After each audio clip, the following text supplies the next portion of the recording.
Assalamualaikum warahmatullahi wabarakatuh.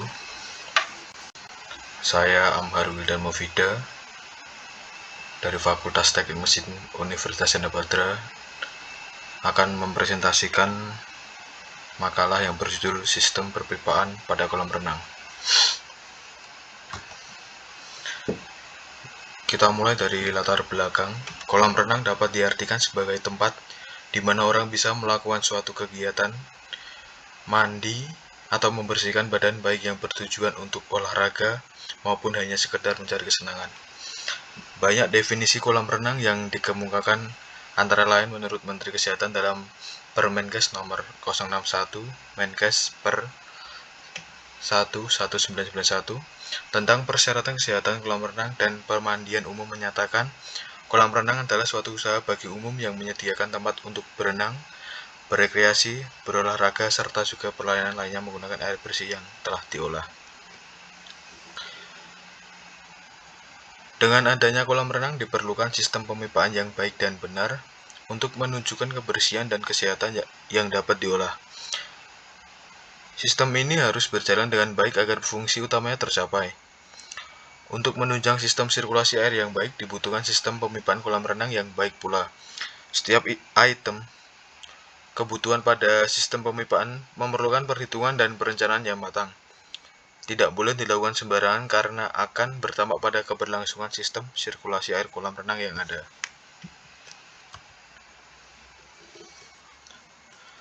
Rumusan masalah, apa pengertian sistem perpipaan dan bagaimana sistem perpipaan pada kolam renang? Sistem perpipaan. Sistem perpipaan adalah suatu sistem yang digunakan untuk transportasi fluida antar peralatan atau equipment dalam suatu pabrik atau dari suatu tempat ke tempat yang lain sehingga proses produksi dapat berlangsung. Sistem perpipaan secara umum terdiri dari komponen-komponen seperti pipa, katup, fitting, flank, nozzle, instrumentasi, peralatan untuk mengukur dan mengendalikan parameter aliran fluida seperti temperatur, tekanan, laju aliran massa, level ketinggian. Peralatan atau equipment, alat penukar kalor, bejana tekanan, pompa kompresor, penyangga pipa, pip, support, dan pipe hanger, dan komponen khusus strainer, drain, fan. Dalam dunia industri, biasanya dikenal beberapa istilah mengenai sistem perpipaan seperti piping dan pipeline. Piping adalah sistem perpipaan di suatu plant sebagai fasilitas untuk mengantarkan fluida, cair atau gas, antara satu peralatan ke peralatan lainnya untuk melewati proses-proses tertentu. Piping ini tidak akan keluar dari suatu wilayah plant, sedangkan pipeline adalah sistem perpipaan untuk mengantarkan atau mengalirkan fluida antara satu plant ke plant yang lainnya yang biasanya melewati beberapa daerah. Sistem perpipaan meliputi semua komponen dari lokal awal sampai dengan lokasi tujuan, yaitu saringan, strainer, katup, valve, sambungan, fitting, nozzle, dan lain sebagainya. Untuk sistem perpipaan yang menggunakan fluida cair, umumnya dari lokasi awal fluida dipasang saringan untuk menyaring kotoran agar tidak menyumbat aliran fluida. Saringan atau strainer dilengkapi dengan katup searah foot valve yang berfungsi mencegah 5 aliran kembali ke lokasi awal atau tandon. Sedangkan sambungan dapat berupa sambungan penampang tetap, sambungan penampang berubah, belokan atau elbow, atau sambungan bentuk T, dan masih banyak komponen-komponen yang digunakan dalam sistem perpipaan. Jenis-jenis pipa. Dari sekian jenis pembuatan pipa, mulai dari material hingga kegunaannya, secara umum pipa dapat dikelompokkan menjadi dua bagian, yaitu satu, jenis pipa tanpa sambungan, pipa baja seamless, merupakan pembuatan dengan menusuk batang besi silinder untuk menghasilkan lubang pada diameter dalam pipa tanpa sambungan pengelasan. 2. Jenis pipa dengan sambungan pipa baja weld, yaitu merupakan pembuatan pipa dengan cara pelengkungan plat baja hingga ujung sisinya saling bertemu untuk kemudian dilakukan pengelasan. Selanjutnya adalah komponen-komponen pipa. Yang pertama adalah pipa-pipa. Pipa tanpa sambungan atau seamless pipe. Pipa tanpa sambungan ini dibuat dengan cara menusuk batang baja yang mendekati suhu cair dengan cara menggunakan sebuah mandrel yang mana pipa ini tidak memiliki sambungan. Yang kedua ada pipa dilas. Dibuat dengan cara memasukkan memasukkan plat panas melalui pembentuk shapers, shape rollers, yang akan menrollnya ke menjadi bentuk batangan pipa yang berlubang. Penekanan yang sangat kuat pada kedua sisi plat akan menghasilkan sambungan las. Yang ketiga ada pipa las spiral. Pipa las spiral dibuat dengan cara memuntir strip logam, plat panjang dengan lebar sempit dan pita, dan menjadi bentuk spiral. Kemudian dilas pada ujung-ujung sambungan satu dengan yang lainnya, sehingga membentuk sebuah sambungan pada pipa. Pipa jenis ini jarang digunakan pada sistem perpipaan, karena jenis pipa ini biasanya digunakan pada tekanan rendah karena tebal pipa yang tipis. Tubing. Tubing adalah benda silindris yang memiliki lubang pada tengahnya untuk mengalirkan fluida. Tubing berukuran lebih kecil jika dibanding dengan pipa di samping itu. Di samping itu, tubing lebih fleksibel dan mudah dibentuk jika dibandingkan dengan pipa. Tubing sering digunakan pada pipa-pipa alat penukar kalor, cell and tube heat exchanger, dan koneksi instrumen seperti pemasangan alat ukur suhu, tekanan, sistem kontrol hidrolik, atau pneumatik. Berikut adalah gambar dari pipa yang sudah saya jelaskan tadi, pipa tanpa sambungan, pipa dilas, pipa las spiral, dan tubing. Selanjutnya adalah flank. Flank adalah sebuah mekanisme yang menyambungkan antar elemen atau ekumen perpipaan, yaitu antar dua buah pipa, equipment, fitting atau valve, bejana tekan, dan lainnya dapat dihubungkan bersama-sama. Flank tersedia dalam berbagai bentuk, tekanan, rating, dan ukuran untuk memenuhi persyaratan desain. Flank terdiri dari yang pertama ada blind flank. Jenis ini tidak memiliki lubang dan digunakan pada akhir pipa atau fitting dalam suatu instalasi perpipaan. Berikut adalah contoh gambarnya. Yang kedua ada well neck flank. Flank ini mempunyai bagian khusus yang mempunyai leher, neck, alat penyambungnya dengan menggunakan butt welding. Flank jenis ini digunakan untuk tekanan tinggi dan bagian nozzle pada vessel, kompresor, dan pompa. Karakteristik flank ini memiliki ketahanan sambungan terhadap kejutan dengan getaran pipa akibat laju aliran fluida yang besar di dalam pipa. Harga flank ini relatif mahal.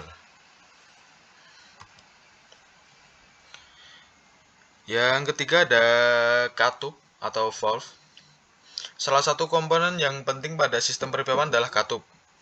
Katup merupakan alat bagian yang berfungsi untuk mengatur aliran suatu fluida dengan cara menutup, membuka, atau menghambat sebagian jalan aliran fluida tersebut. Di sini hanya akan dibahas mengenai katup yang umum digunakan pada suatu kilang. Katup tersebut antara lain katup pintu. Katup ini mempunyai bentuk penyekat berupa piringan atau busa yang digerakkan ke atas dan bawah untuk membuka dan menutup. Bisa juga digunakan untuk posisi buka atau tutup sempurna. Katup bola. Bentuk penyekat katup jenis ini berbentuk bola yang menyerupai lubang menerobos di tengahnya. Katup ini dapat dengan cepat ditutup. Katup dunia. Jenis katup ini digunakan untuk mengatur banyaknya aliran fluida. Dudukan valve yang sejajar dengan aliran, maka membuat globe valve menjadi efisien mengatur besar kecilnya aliran dengan minimum erosi piringan dan dudukan. Yang keempat ada katup kupu-kupu. Jenis ini hanya digunakan sebagai stop valve untuk tekanan rendah dan memberikan pressure drop yang rendah sehingga tidak dapat digunakan untuk mengatur tekanan dan kapasitas aliran. Berikut adalah gambar katup. Yang pertama katup pintu, yang kedua katup dunia, katup bola, dan katup kupu-kupu. Berikutnya ada sambungan. Sambungan adalah merupakan bagian dari suatu instalasi perpipaan yang berfungsi untuk penyambung antara pipa dan sebagai akhir perpipaan atau outlet fitting, macam-macam sambungan pipa antara lain. Yang pertama ada siku atau elbow.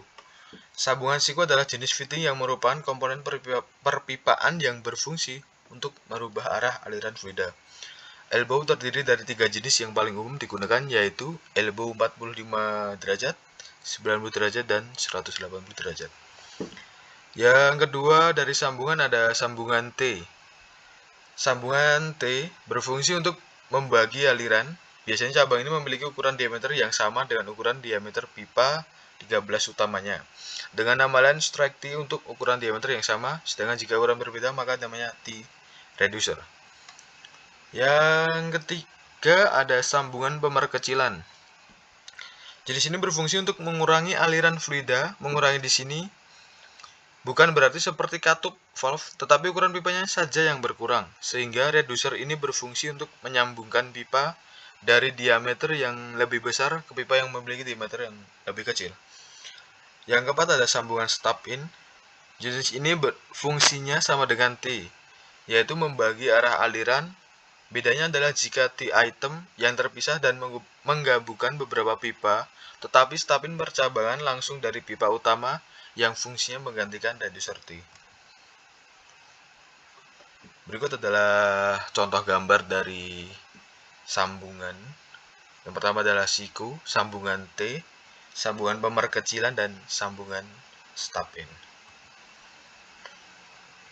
Yang berikutnya adalah gasket pipa. Gasket pada sambungan flank berfungsi untuk mencegah kebocoran. Setiap sambungan flank perlu menggunakan gasket baik yang berbentuk oval atau lingkaran. Gasket diletakkan pada permukaan flank face.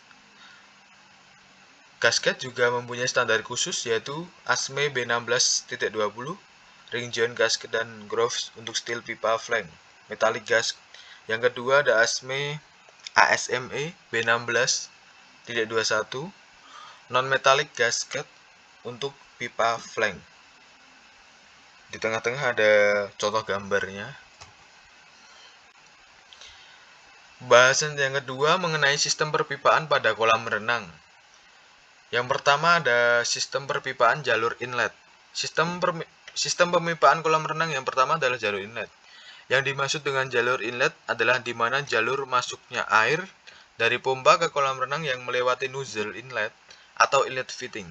Jadi, air akan disedot pompa, kemudian disaring dan masuk kembali ke kolam melalui jalur inlet.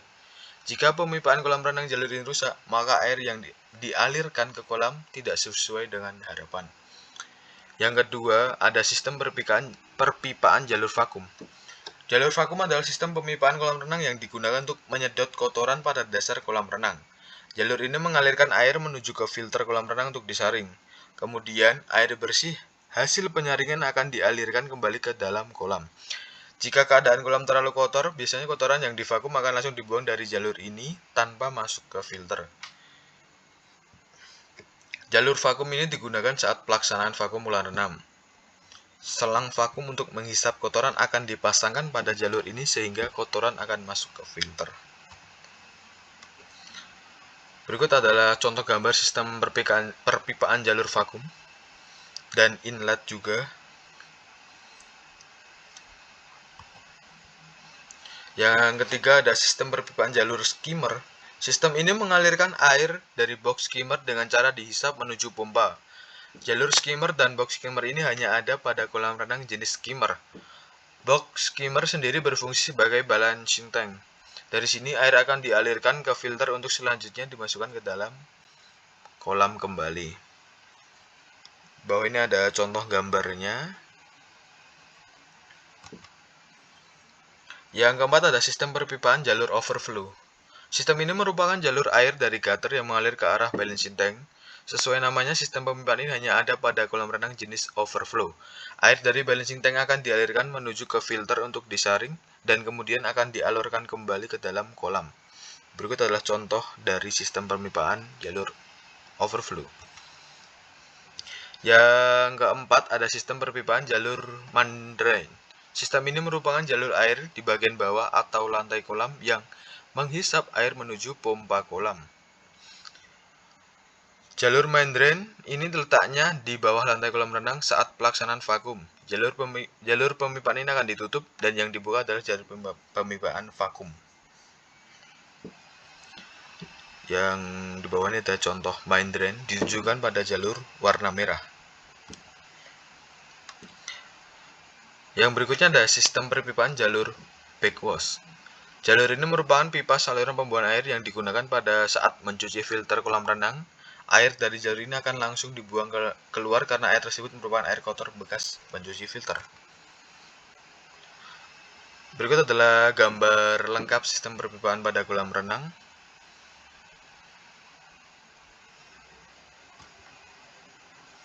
Kesimpulannya adalah sistem pemipaan kolam renang adalah hal yang penting untuk keberlangsungan kolam renang itu sendiri. Dengan sistem pemipaan yang baik, maka sirkulasi kolam pun akan menjadi baik, sehingga air dapat terjaga kebersihannya. Namun jika sirkulasi air pada kolam buruk, maka dapat berimbas pada kualitas air yang juga buruk. Selain itu, sirkulasi kolam yang buruk juga akan mengakibatkan perawatan kolam yang tidak maksimal. Daftar pustaka. Sekian dari saya, Amhar Wildan Mufida. Kurang lebihnya mohon maaf. Terima kasih telah melihat video ini. Assalamualaikum warahmatullahi wabarakatuh.